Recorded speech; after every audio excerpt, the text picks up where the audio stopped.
They erased me from the family photo, so I gave my parents an envelope.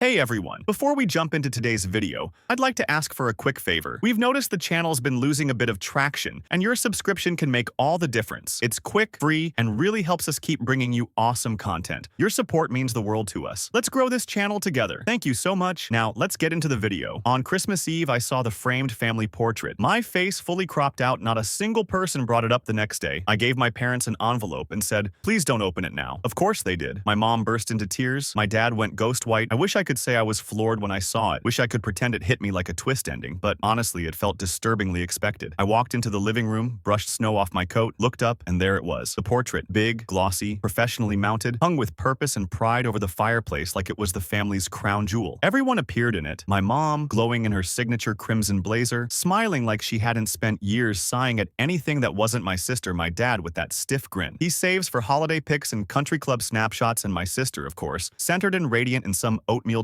turtleneck, probably worth more than my utilities. Striking that fake laugh pose. She does like someone just cracked a cute joke about her inheritance, but me? Not there. Not shoved to the side, not even hazy in the corner. Just absent. It wasn't sloppy, it was surgical. A clean cut, deliberate and quiet, like I'd been photoshopped out entirely. No smears, no trace, just gone. I looked at it for maybe 4 seconds. 5 max. Just long enough to feel the nausea creep in, but not long enough for anyone to react, or maybe they did notice and just didn't think it mattered. Dinner's almost done, Mom called cheerily from the kitchen like we were one cozy unit. Rosemary and lemon drifted through the house, those old comfort scents I used to associate with warmth. I hung up my coat, murmured hello, and walked into the kitchen. My sister was already there, of course, swirling red wine like she was doing a segment for a holiday cooking show. She kissed the air near my cheek. Glad you made it, she said, like this was her house and I was tardy. I didn't answer, just smiled, the kind of smile you give when you've already screamed into a towel 3 times in a single week. Dinner was theater, as usual. Dad carved the roast like he was in a feel-good Christmas ad. Mom praised my sister's skincare regimen twice. No questions for me, no curiosity about where I was living or if I was okay. The only question I got was, still have that little car, aka, we know nothing and hope you'll update us so we can feign involvement. I didn't bother. Instead, I watched as my sister unwrapped something small from our parents. A vintage gold watch. Nothing extravagant, Mom said, though I saw the receipt peeking from under the tissue paper, and yeah, I clocked the number. Let's say I'd need a week and a half of pay, assuming I skipped groceries. Oh my god, you guys, my sister said, beaming. Perfect, Dad replied, like he'd nailed a business deal. Meanwhile, I got a novelty mug. It said, somebody's favorite daughter, supposed to be ironic, or maybe not. I excused myself after dessert, said I was tired. Mom offered me the guest room. Not my room. Not your old room, just the guest room. Neutral sheets, dusty shelves, and a lamp that flickered when you breathed. I shut the door, turned the lamp on which flickered on cue, and sat on the edge of the bed. Then I pulled out the envelope, thick ivory paper, embossed seal. I'd meant to wait until morning after cinnamon rolls and stockings, but after seeing that picture and realizing I wasn't forgotten, I was erased. Well, plans changed. Not by accident, not a slip. Intentionally removed, like I was a failed PR move. I flipped the envelope in my hands. It felt heavier than it was that night. I lay in the creaky bed as the house creaked back at me. Dad snoring in the hall. Mom talking about the good plates. Sister's practiced laugh drifting up. The sound of golden child status. I closed my eyes and let the memories come. The time I got into my dream school and they said, so proud of you, before asking if I could defer to help my sister with her art portfolio. The time I called home about rent and Dad said, money's tight, while planning a luxury cruise for her birthday, or when I brought a boyfriend over and they forgot his name mid-dinner. He never came back. I couldn't blame him. I was done pretending I'd misunderstood, done telling myself I was being too sensitive. That night, I stopped defending them. Tomorrow, I'd give them the envelope, no yelling, no breakdown, no drama, just Merry Christmas, and watch the truth speak louder than all my silence. I woke to cinnamon rolls and coffee, and my sister babbling about luggage fees. Ironic, since she wasn't paying for the suitcase or the shoes in it. Just another sponsored holiday. I stayed in bed a little longer, not from tiredness, but dread. I could already hear the staged joy, the fake cheer.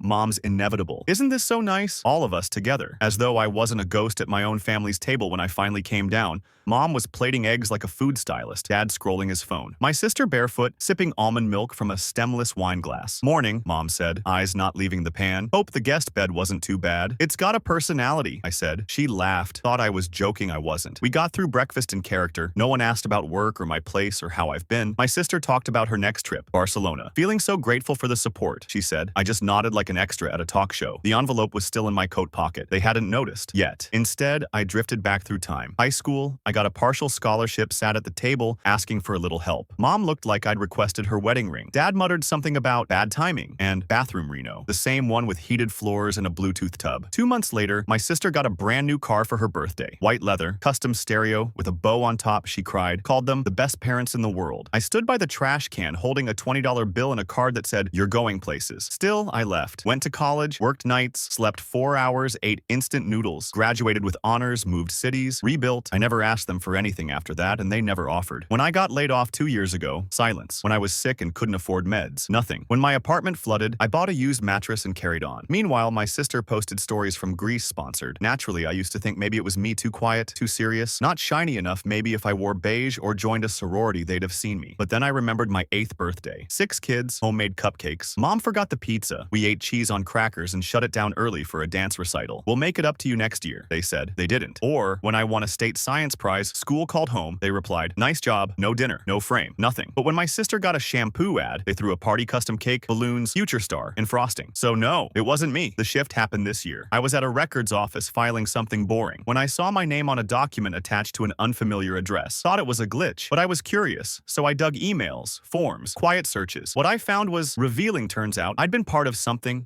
hidden. They hadn't just ignored me, they'd used me. My name, my silence. I didn't confront them right away, I just watched. But I wasn't helpless anymore. I had proof. The next morning, I got dressed slowly. Let them pass gifts and bask. When I joined them, my sister was opening something lavish. Mom misty-eyed for Instagram. Dad turned to me, "Get some sleep?" I nodded. Enough. Then I placed the envelope beside the coffee mugs. No one noticed. Yet 10 minutes later, Mom picked it up. "What's this?" she asked the room. "That's from me," I said. Dad looked over. "You didn't need to get us anything," he said. "I know," I replied. "I wanted to." That made them pause. Mom sat and broke the seal. Dad peered over, the sound of paper sliding out. My sister smoothing her designer tote. Then the silence turned. It thickened. They felt it. That moment before realization hits, like spoiled milk right after the sip. His nose. My mom's eyes were scanning quicker now. Flipping to the second page, the third, like she might outrun what she was reading. My sister looked up. "What is it?" They didn't respond. She asked again, slightly louder. "What's happening?" Still, silence. That was my cue. "I figured it was time you found out," I said, rising slowly. "Merry Christmas." "What is this?" my mom finally asked. Her voice was low, dull, not furious, not puzzled, just blank. "That I said is a duplicate of Grandpa's will." She blinked. "I've seen his will. We manage the estate." "No," I said. "You dealt with what you told me was the estate you never gave me. The full will only said he left some mementos and some money that covered funeral costs." He stared at me, blinking too frequently. "That version didn't mention the leased property in Old Briar." I went on, "Probably because you were already getting income from it." By then, my dad dropped the documents on the table, like they were on fire. "Where did you get this?" "Oh, you know," I said. "Public archives title, lookups, tax documents, old emails, a few calls, a very thorough attorney." My sister finally got up. "Wait, what rental house? The one near the park?" I turned to her. "The one you used for that photo shoot last year?" "Yeah, that one?" Her jaw dropped, but no words came. My mom found her voice again. "Sweetheart, this isn't what it appears." I grinned. "That's odd because it seems like you used my identity, my inheritance, and my legal claim to sustain your lifestyle, while telling me there was nothing for me." "It wasn't like that," she said too swiftly. "It was complex." "It wasn't," I said. "The will is completely clear. The house was left to me. Sole recipient. Full ownership transferred. Which means all that rent you've been getting technically stolen, and those upgrades unauthorized." My dad massaged his temples like the conversation was giving him a headache. "I hoped it was. I knew you wouldn't get it," he muttered. "You're always so theatrical." That made me laugh. "Sure, I'm the dramatic one. You erased me from a family photo and committed inheritance theft. But let's talk about my attitude." My sister looked truly bewildered now,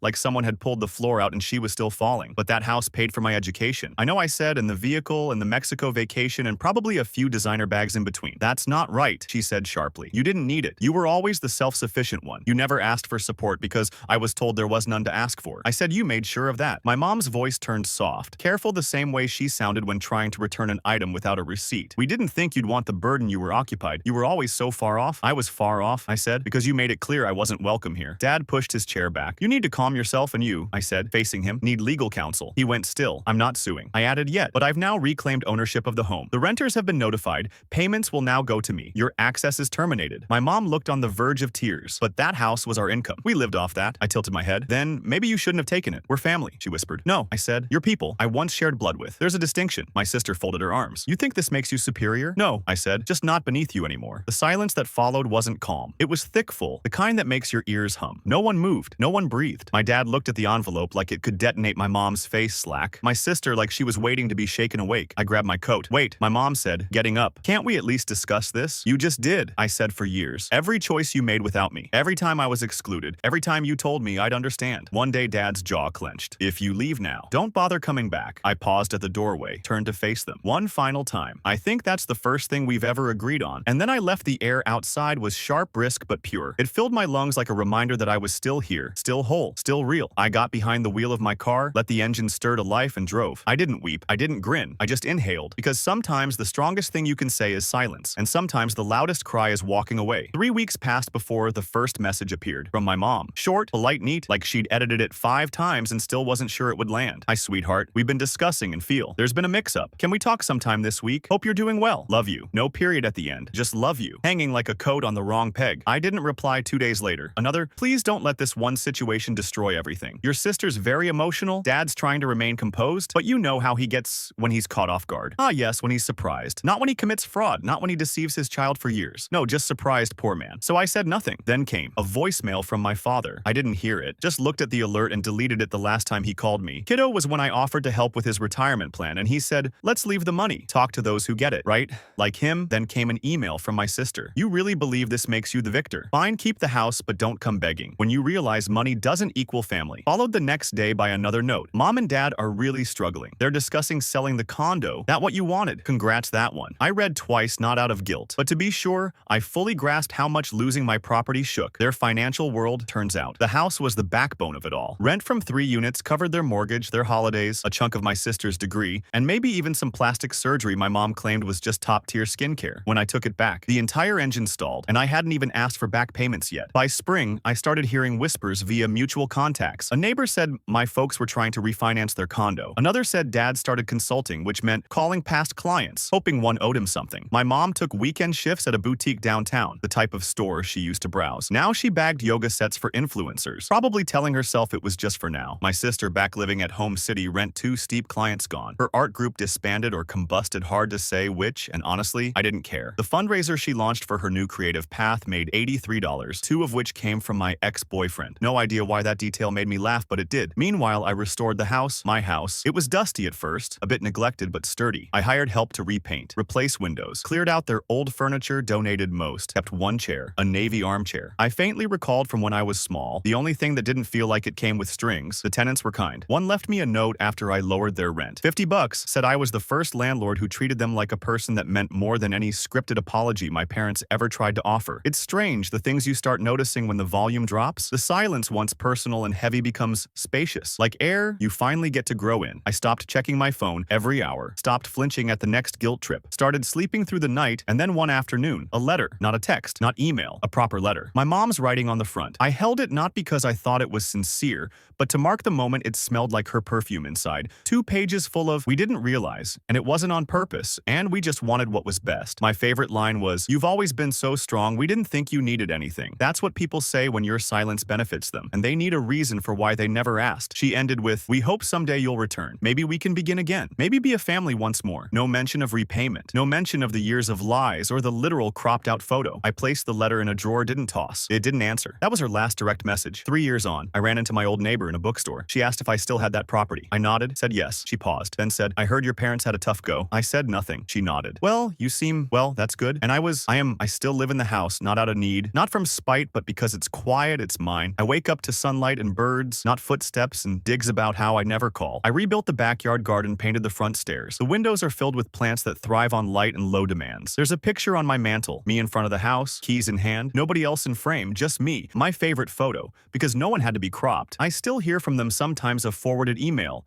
a cousin's message, once a holiday card that read, thinking of you, hope you're well. No return address. I never wrote back, and the odd part is, I'm not mad anymore. Not waiting for justice or answers or confession. I already have what they never gave my name on something real. My own chapter. I used to think if I tried hard enough, if I just earned it, they'd love me like her. But love, the kind that matters, is never earned. It's offered. What they gave was conditional. What I gave myself was everything else. So no, I don't miss them. Don't replay old talks. Don't imagine perfect makeups. Don't dream of apologies, because I already said everything that mattered. The life I live now didn't come in a box, or a blessing came from the hard choice of leaving. And that was the only gift I ever really needed.